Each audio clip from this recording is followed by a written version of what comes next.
Hello friends, to replace the broken Sunvisor mirror, we need to remove it by unscrewing a few screws. These few screws.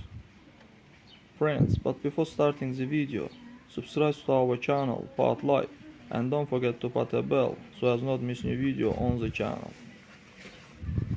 And then change the mirror.